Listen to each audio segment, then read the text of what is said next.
অনেক সুন্দর ক্যাচ ধরেছে, অনেক সুন্দর বোলিং ছিল, অনেক সুন্দর ব্যাট ছিল, এভরিথিং ওকে। বাট মানে এত ভালো করেছে, এত তাড়াতাড়ি বাসায় যাচ্ছি মানে ভাবার চিন্তা বাহিরে।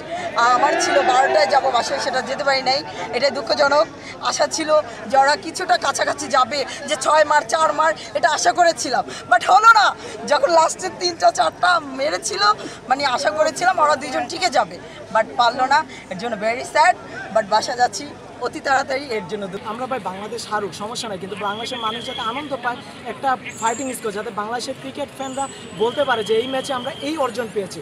সাইফ এবং সৌম্য যেভাবে বাংলাদেশকে ওপেনিং জুটি দিচ্ছে 186 রানে, তো মনে করতেছিলাম ওয়ানডে 176 রানে মনে হচ্ছিল বড় ওয়ানডে না বরং টি20 খেলা দেখতে আসছে। তো আমি ধন্যবাদ জানাই সাইফ এবং সৌম্যকে এত সুন্দর একটা পার্টনারশিপ দেওয়ার জন্য।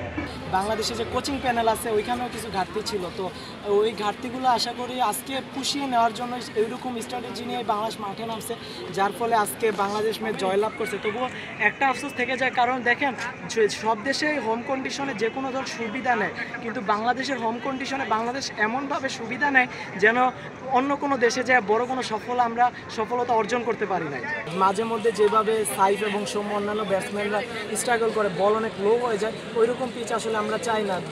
গামিনী যাওয়ার পর টর্নিং হোম আসার পর মানে আমরা আশা করছিলাম যে একটা স্পোর্টিং উইকেট আমরা পাবো, তো সেই ক্ষেত্রে আসলে মানে প্রথম দুটো ওয়ানডেতে হতাশ করলেও আমরা ভাই বাংলাদেশ হারুক সমস্যা নাই, কিন্তু বাংলাদেশের মানুষ যাতে আনন্দ পায়, একটা ফাইটিং স্কোর, যাতে বাংলাদেশের ক্রিকেট ফ্যানরা বলতে পারে যে এই ম্যাচে আমরা এই অর্জন পেয়েছি। তো এটার জন্য আসলে প্রয়োজন স্পোর্টিং উইকেট, তো সেক্ষেত্রে স্পোর্টিং উইকেট আমাদের প্লেয়ারদের জন্য একটা বড় ইম্প্যাক্ট ফেলতে পারে। সাকিব আল হাসানকে মিস করি এবং পরে যাব যতদিন পর্যন্ত না তাকে লাল সবুজের জার্সিতে দেখবো। সাকিব আল হাসান আবার কবে ফিরবে ভাই আমি আসলে জানি না। আমি ভাই রাজনীতি বুঝি না, আমি একজন ক্রিকেট প্রেমিক মানুষ। আমি ভাই সাকিব আল হাসানকে মিস করি। দেখেন এই টিমটা যদি সাকিব আল হাসানের মতো একজন অভিজ্ঞ প্লাস অলরাউন্ডার থাকতো তাইলে ভাই ফুল ব্যালেন্স একটা টিম হইতো। তো আমি আশা করি আবার আমাদের টিমে নাকি লিটন দাসও যুক্ত হয়েছে অধিনায়ক হিসেবে, সেটা বাংলাদেশের জন্য বড় একটা সুখবর।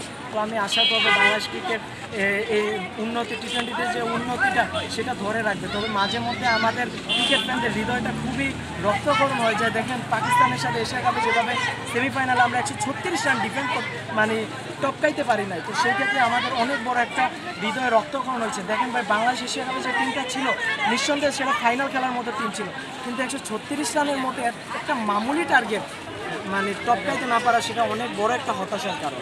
বাট আমি তো এরকম খেলা বেশি দেখি না, সবসময় আমার দেখা হয় না,